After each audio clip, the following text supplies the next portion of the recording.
Hello friends, ये हमारा complement system का सेकंड वीडियो है। इस वीडियो के अंदर हम बात करेंगे ये जो तीनों कॉम्प्लीमेंट सिस्टम होते हैं, क्लासिकल कॉम्प्लीमेंट, अल्टरनेटिव कॉम्प्लीमेंट और एक होता है लैटिन कॉम्प्लीमेंट पाथवे। इन तीनों के बारे में हम डिटेल से बात करेंगे। देखो, इसे हम चार्ट में समझेंगे, ठीक है। तो सबसे पहले हम बात करते हैं कॉम्प्लीमेंट, क्लासिकल कॉम्प्लीमेंट पाथवे के बारे में। सिंपल सी बात है कि जब कोई एंटीजन हमारी बॉडी के अंदर एंटर करता है तो एंटीबॉडी उस पर रिएक्ट करती है और क्या करती है, एंटीजन एंटीबॉडी कॉम्प्लेक्स का फॉर्मेशन होता है, ठीक है।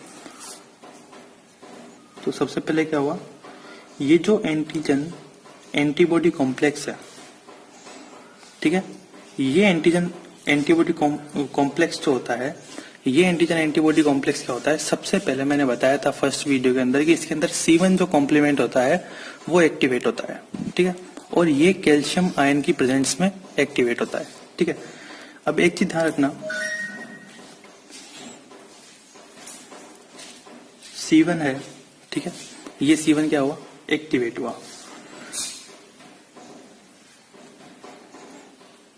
क्लियर। अब एक चीज ध्यान रखना कि जो C1 होता है, C1 के अंदर क्या होती है, 3 सब यूनिट होती है, ठीक है, Q, R और S।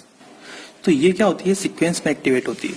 सबसे पहले क्या होती है, Q एक्टिवेट होती है, मतलब C1 Q एक्टिवेट होती है, फिर C1 R एक्टिवेट होती है इससे, और फिर क्या होती है, इससे C1 S एक्टिवेट होती है, क्लियर। तो लास्ट में जाकर क्या हुआ एक्टिवेट, C1 S ये एक्टिवेट होता है। अब ये जो C1 S एक्टिवेट हुआ है, इसमें क्या होता है, एंजाइमेटिक नेचर होती है। क्या होती है, एंजाइमेटिक नेचर होती है। तो जो एंजाइमेटिक नेचर होगी, हम इसको यहाँ से बाहर से शो करेंगे, ठीक है, ऊपर क्या लगा देंगे, बाहर। तो इसे हम क्या बोलते हैं, इसमें होती है C1S, C1S एस्ट्रेज, ये एंजाइम की तरह होता है, ठीक है। अब ये कौन से आयन की प्रेजेंस में हुआ, ये हुआ कैल्शियम आयन की प्रेजेंस में एक्टिवेट, ठीक है गाइस। अब ये जो C1S एस्ट्रेज होता है, ये क्या करता है, आगे जाकर के C4 जो कॉम्प्लीमेंट होता है उसको क्या करता है, ये 2 पार्ट के अंदर स्प्लिट कर देता है, ठीक है।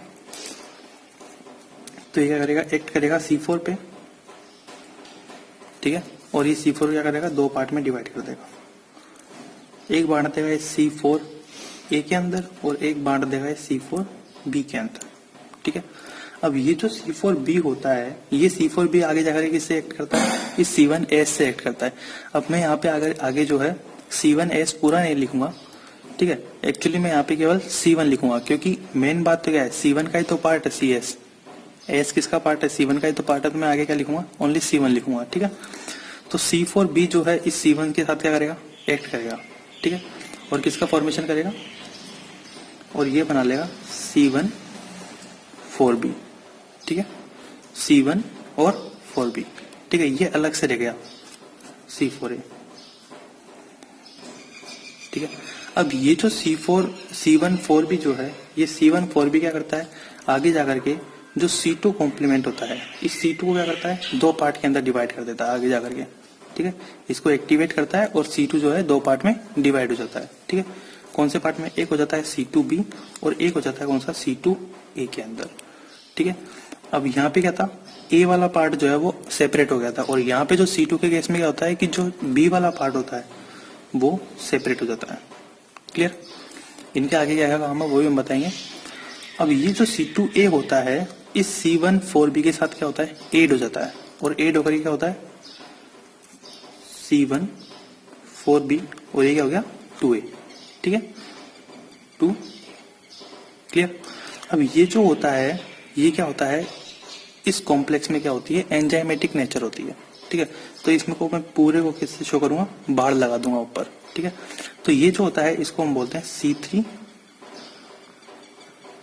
कन्वर्टेज, ठीक है, ये C3 कन्वर्टेज है। C3 कन्वर्टेज क्या करेगा कि जो C3 है उसको क्या करेगा, C3 को 2 पार्ट में डिवाइड कर देगा। C3 था, इस C3 को 2 पार्ट में डिवाइड कर दिया,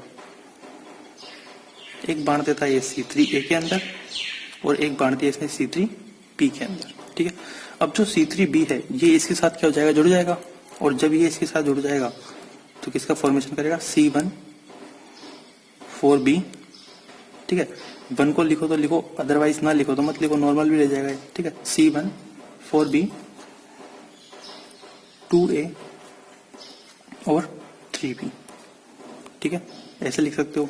या फिर हम इसको ऐसे भी लिख सकते हैं C1 C4B C2A और C3B, ऐसे भी आप इसको लिख सकते हो। ये जो होता है इसको हम क्या बोलते हैं, इसको हम बोलते हैं C5 कन्वर्टेज, C5 कन्वर्टेज, ठीक है। तो इसमें क्या है, एंजाइमेटिक नेचर है, इसलिए मैं इसके ऊपर भी क्या करता हूँ, बार का शो करता हूँ, बार, ठीक है। तो ये क्या करता है, जो कन्वर्टेज है C5 कन्वर्टेज, ये क्या करता है, C5 को दो पार्ट में डिवाइड कर देता है, ठीक है। C5 का, इस C5 को दो पार्ट में डिवाइड कर दिया, एक कर देता है ये C5A के अंदर और एक कर देता है कौन सा, C5B के अंदर, ठीक है। अब ये जो C5B होता है, ये C5B क्या होता है, ये आगे जाकर के C6 और C7 इसके साथ क्या होता है, जुड़ता है और किसका फॉर्मेशन करता है, C567 का फॉर्मेशन करता है, ठीक है। अब मैं इसको हटा देता हूँ, यहाँ पे एंजाइम बन गया ना, इसने कन्वर्ट कर दिया। अब ये जो C5 को दो पार्ट में डिवाइड कर दिया, C5B और C5A, तो जो C5B है ये क्या होगा, ये ये आगे जाकर क्या होगा,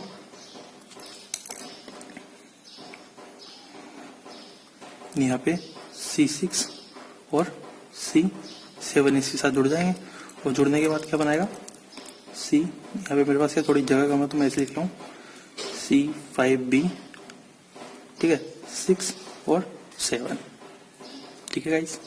अब ये आगे जाकर क्या होता है, C8 और C9 इन दोनों के साथ जुड़ता है, ठीक है।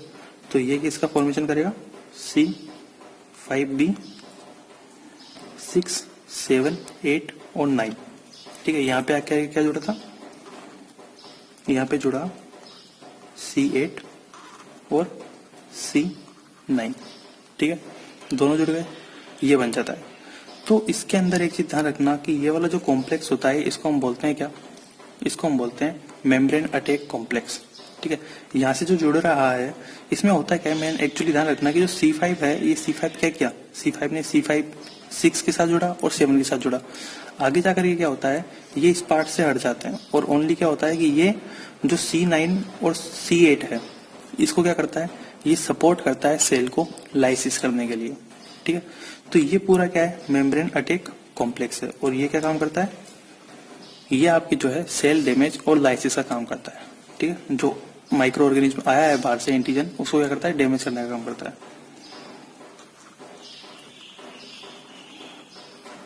सेल डैमेज और लाइसिस करने का काम, क्लियर गाइस।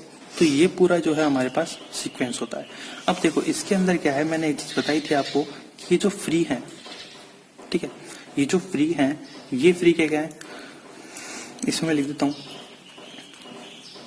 ये जो फ्री हो रहे हैं, ठीक है, जैसे C2B फ्री हुआ, ये क्या काम करेगा, ये इन्फ्लामेशन का काम करते हैं, ठीक है। इस प्रोसेस में क्या होता है, इन्फ्लामेशन भी बॉडी के अंदर उत्पन्न होती है तो उसका काम करते हैं। तो इसके अंदर क्या होता है, C2B के अंदर अगर मैं स्पेशली इसकी बात करूं तो इसके अंदर क्या होता है, काइनिन एक्टिविटी होती है, ठीक है, काइनिन लाइक एक्टिविटी होती है, ये काइनिन लाइक एक्टिविटी होती है और ये क्या काम करता है, और ये वेस्कुलर परमिएबिलिटी जो होती है उसको बढ़ाने का काम करता है, increase vascular permeability, clear guys, ठीक है। अब देखो दूसरी बात, इसके अंदर जो मैंने बताया था C3A, ये क्या काम करता है, जो C3A है, ठीक है, C3A हो गया, C5A हो गया, ये क्या होते हैं, ये कीमोटैक्टिक और एनाफाइलेक्टॉक्सिक होता है, ठीक है। तो अगर मैं इन दोनों की बात करता हूं तो एक है कीमोटैक्टिक एंड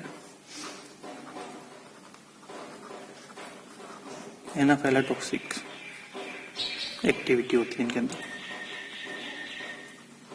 ठीक है, ये ध्यान रखना। और इसके अंदर सिंपल सा मैंने बताया ही है कि ये जो है पूरा क्या होता है, मेम्ब्रेन अटैक कॉम्प्लेक्स, ठीक है। तो ये वाला जो पार्ट होता है इसे क्या होता है, मेम्ब्रेन अटैक कॉम्प्लेक्स, जो C5 से स्टार्ट हो रहा है ये।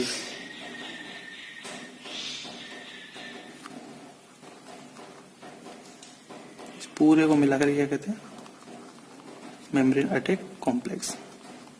ये जो माइक्रो ऑर्गेनिज्म होता है MAC मतलब मेम्ब्रेन अटैक कॉम्प्लेक्स, ये माइक्रो ऑर्गेनिज्म की सेल वॉल पे क्या करता है, अटैक करता है, उसके अंदर क्या होता है, इंसर्ट होता है, और उसके जो माइक्रो ऑर्गेनिज्म की जो सेल मेम्ब्रेन है उसके अंदर क्या करता है, पोर क्रिएट कर देता है।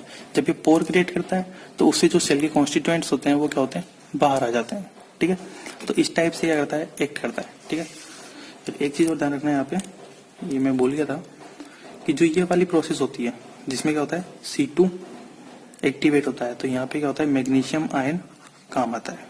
ठीक है, तो ये जो है आपकी क्लासिकल कॉम्प्लीमेंट पाथवे पूरा। ठीक है, अब हम बात करते हैं अल्टरनेटिव पाथवे के बारे में। देखो अल्टरनेटिव पाथवे का सिंपल सी बात है, अल्टरनेटिव किसका अल्टरनेटिव है, ये क्लासिकल कॉम्प्लीमेंट पाथवे का जो है अल्टरनेटिव है।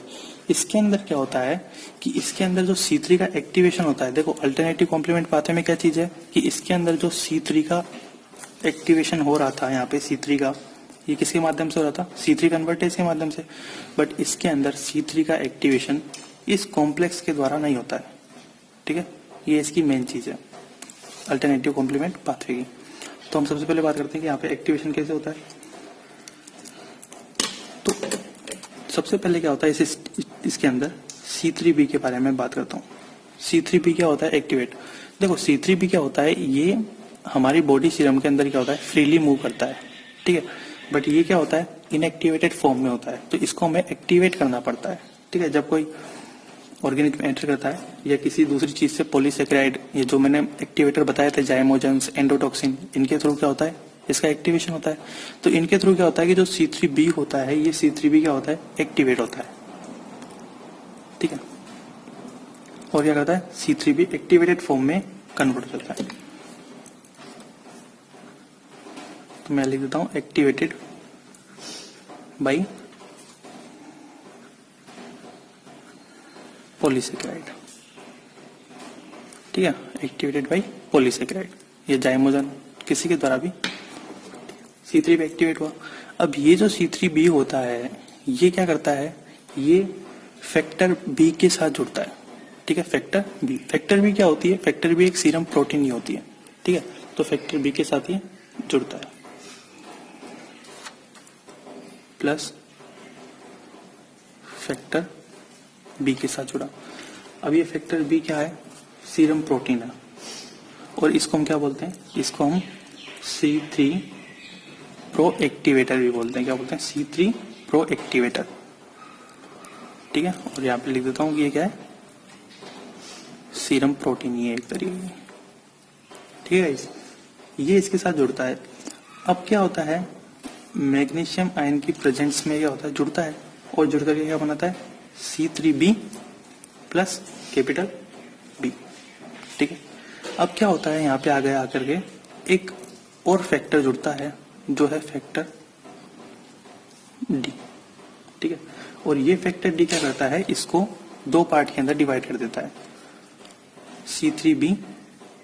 ठीक है, C3b तो ऐसे कैसे रहेगा, और ये B वाले पार्ट को क्या करेगा, दो पार्ट में डिवाइड कर देगा, small b capital B small a और capital B small b।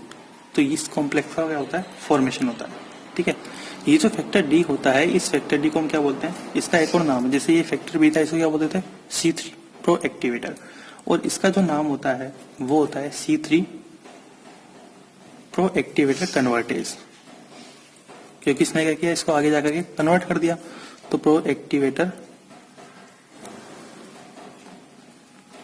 Convertase. Clear guys. ठीक है, फैक्टर D को बोलते हैं, इसने इसके अंदर बांट दिया। अब आगे जाकर के क्या होता है कि ये जो कॉम्प्लेक्स होता है, ये आगे जाकर के क्या होता है, टूट जाता है, और टूट करके क्या होता है कि जो इसमें कैपिटल B स्मॉल a वाला जो पोर्शन है, ठीक है, कैपिटल B स्मॉल a वाला पोर्शन, ये क्या होता है, बाहर हो जाता है। ठीक है, मीडियम के अंदर रिलीज हो जाता है, तो क्या बन जाएगा, C3b capital B small b। ठीक है, और क्या बाहर हुआ यहाँ पे, कैपिटल B स्मॉल a, यहाँ पे क्या हो गया, मीडियम के अंदर रिलीज हो गया, रिलीज इन मीडियम।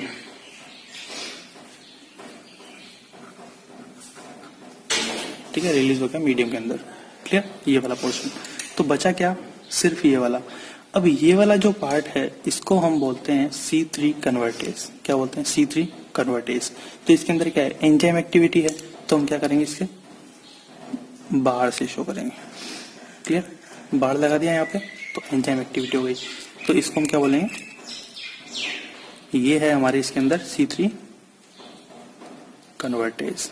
अब एक चीज यहाँ पे ध्यान रखना कि ये जो C3 कन्वर्टेज होता है, इस C3 कन्वर्टेज को स्टेबलाइज कौन करता है। ठीक है, तो इसको स्टेबलाइज करने के लिए जो प्रोपार्डिन है और फैक्टर P, ठीक है, दो चीज होती है, प्रोपार्डिन और फैक्टर P, ये दोनों क्या करते हैं, इसको स्टेबलाइज करने का काम करते हैं। ठीक है, स्टेबलाइज बाय प्रोपार्डिन और factor P। Clear guys.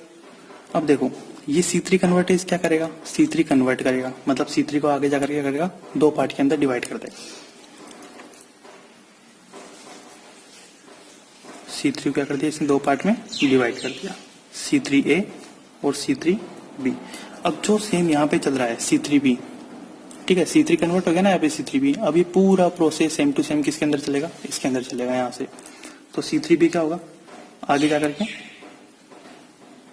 C5 convertase का फॉर्मेशन हो जाएगा। ठीक है, यहाँ पे भी क्या हो रहा, C5 कन्वर्टेज का फॉर्मेशन हो रहा था, उसी टाइप से इसके अंदर भी C5 कन्वर्टेज का फॉर्मेशन हो जाएगा। अब देखो ये जो C3 है, इसका ये वाला जो पार्ट होता है C3B वाला पार्ट, इसके साथ क्या होता है, जुड़ता है। तो क्या बन जाएगा, C3B capital B small b और 3B। ठीक है, ये वाला पोर्शन बन गया। इसको हम बोलते हैं C5 कन्वर्टेज। और इसके अंदर क्या है, एंजाइम एक्टिविटी है, तो मैं इसको यहां से पूरे से क्या कर दूंगा, बार लगा दूंगा यहाँ पे। ठीक है, तो एंजाइम एक्टिविटी हो गई इसके अंदर। ये क्या करेगा, C5 को कन्वर्ट करेगा। C5 आगे जाकर क्या हो जाएगा, दो पार्ट में टूट जाएगा, C5A और C5B। ठीक है, दो पार्ट में टूट गया। अब ये जो C5B है, ये C5B क्या करेगा, आगे जाकर के सेम इसी की तरह इनके साथ जुड़ेगा और जुड़ कर क्या करेगा,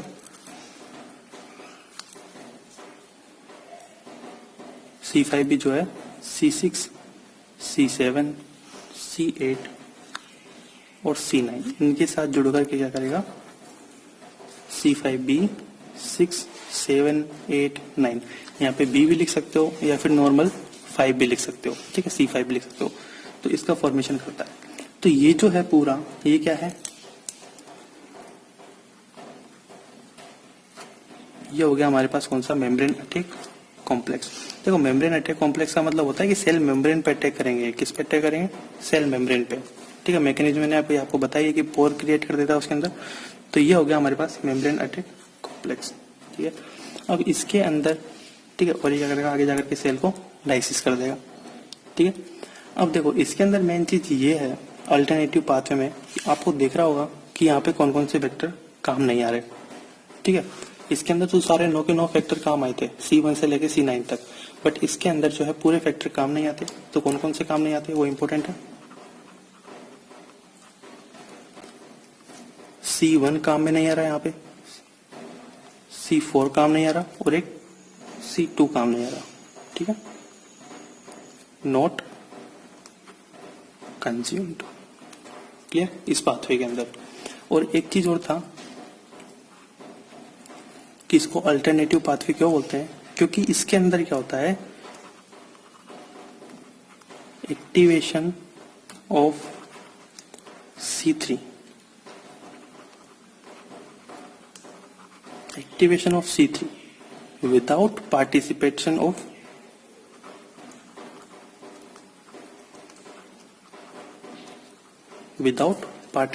ऑफ इसके C4B 2A। ए को हम यहाँ पे छोड़ दो, यहाँ पे मतलब वो 1 है तो मतलब नॉर्मल हम देख लेंगे उसको, C4B 2A। ठीक है, so it is known as the alternative pathway, इसलिए हम इसे क्या बोलते हैं, अल्टरनेटिव पाथवे बोलते हैं।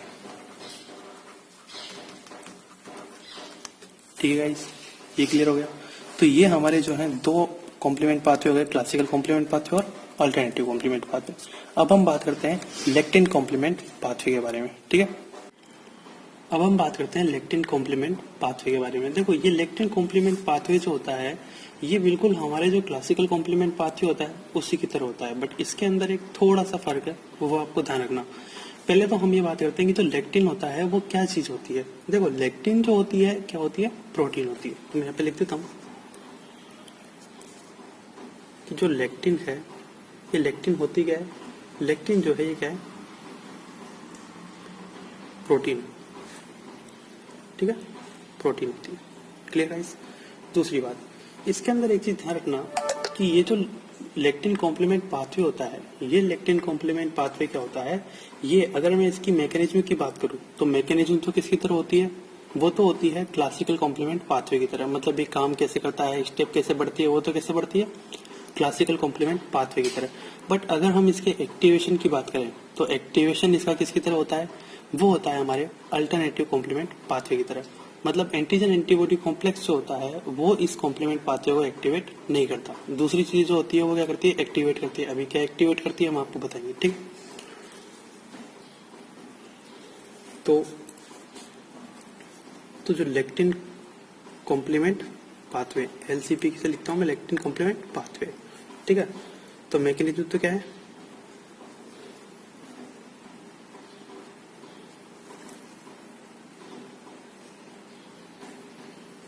more like the classical complement pathway, complement pathway। ठीक है, और अगर मैं बात करूं एक्टिवेशन की बात,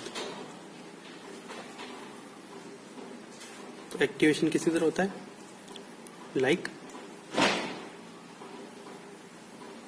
अल्टरनेटिव कॉम्प्लीमेंट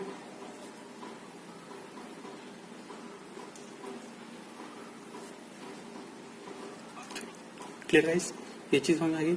ये चीज ध्यान रखना आप। पहली बात तो देखो, अब मैं बताता हूँ कि जो है इसका एक्टिवेशन कैसे होता है। देखो, कुछ माइक्रो ऑर्गेनिज्म ऐसे होते हैं जिनकी सरफेस पे क्या होता है, मेनोज रेसिड्यूज जो होते हैं वो प्रेजेंट होते हैं। मतलब मेनोज रेसिड्यूज प्रेजेंट होते हैं। तो ये जो मेनोज रेसिड्यूज प्रेजेंट होते हैं, इनसे क्या होता है कि मेनोज बाइंडिंग प्रोटीन जो होती है वो क्या होती है, आके जुड़ती। ठीक है, तो अगर मैं इसकी बात करूं तो एक्टिवेटेड बाय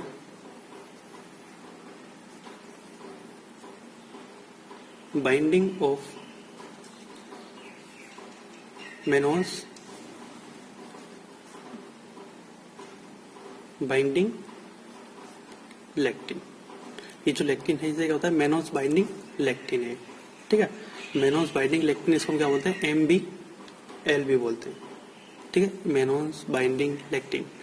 ये क्या होता है, ये जुड़ता है आपके पास किससे, ये जुड़ता है मेनोज रेसिड्यू से। ठीक है, और ये मेनोज रेसिड्यूज जो होते हैं वो किससे प्रेजेंट होते हैं, present on the surface of micro organism. ठीक है, माइक्रो ऑर्गेनिज्म फॉर एग्जांपल जैसे साल्मोनेला हो गया, ठीक है, लिस्टेरिया हो गया, नाइजीरिया हो गया, कुछ माइक्रो ऑर्गेनिज्म है जिसके अंदर ये प्रेजेंट होता है। फॉर एग्जांपल मैं यहाँ पे लिख देता हूँ, साल्मोनेला में होता है ये। ठीक है, लिस्टेरिया के अंदर, नाइजीरिया के अंदर। ठीक है, इन पे क्या होता है, प्रेजेंट होता है कौन, मेनोज रेसिड्यूज। तो इनसे आकर क्या हुआ, ये मेनोज बाइंडिंग लेक्टिन जुड़ी, और जब ये जुड़ती है तो इससे क्या होता है आगे हम बताते हैं। ठीक है,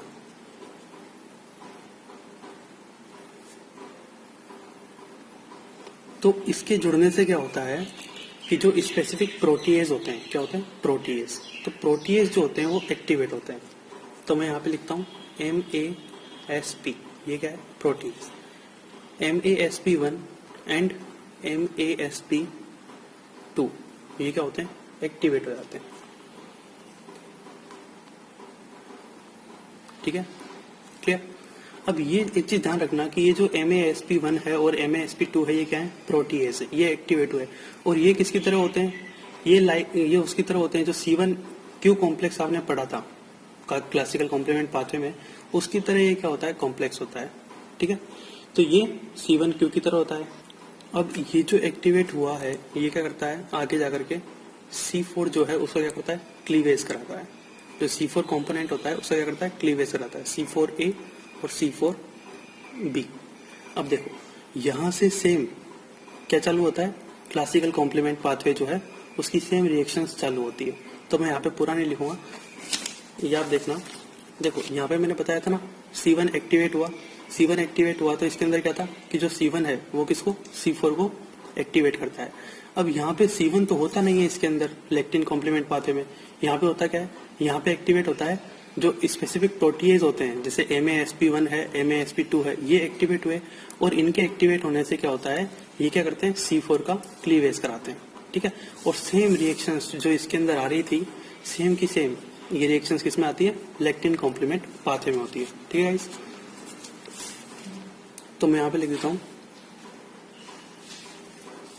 सेम एज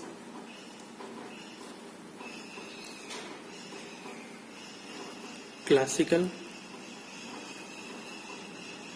कॉम्प्लीमेंट पाथवे। ठीक है, आप वहां से इसको कॉपी करके लिख सकते हो। क्लियर। मेम्ब्रेन अटैक कॉम्प्लेक्स का फॉर्मेशन होता है, वही सेम लास्ट में जाकर के, और क्या होता है, मेम्ब्रेन अटैक कॉम्प्लेक्स जो होता है माइक्रो ऑर्गेनिज्म जो सेल वॉल है उसके अंदर क्या होता है, पोर क्रिएट करता है। पोर क्रिएट करता है तो सेल के कॉन्स्टिट्यूएंट जो होते हैं बाहर आ जाते हैं, सेल की इंटीग्रिटी टूट जाती है, पूरी खत्म हो जाती है। ठीक है, सेम वही प्रोसेस चलती है। तो ये होता है आपके लेक्टिन कॉम्प्लीमेंट पाथवे। ठीक है, और ये किसकी तरह होता है, ये ध्यान रखना आप, ये जो MASP1 है और MASP2 है, ये जो कॉम्प्लेक्स बना है, ये कॉम्प्लेक्स किसकी तरह होता है, C1Q जो कॉम्प्लेक्स था क्लासिकल कॉम्प्लीमेंट पाथवे के अंदर, उसकी तरह होता है। ठीक है, क्लियर। तो ये जो है आपके कॉम्प्लीमेंट पाथवे के तीनों जो टॉपिक हैं, classical complement pathway, lectin complement pathway और अल्टरनेटिव कॉम्प्लीमेंट पाथवे। ठीक है, ये तीनों इसके अंदर कवर हो रहे हैं। ठीक है guys, thank you watching for this video. अगर आपको ये वीडियो अच्छा लगा तो प्लीज आप चैनल को सब्सक्राइब करें, अपने फ्रेंड्स के साथ शेयर करें और वीडियो को लाइक करें और कमेंट करके हमें जरूर बताएं। Thank you. आप यहाँ से इसका स्क्रीनशॉट भी ले सकते हो।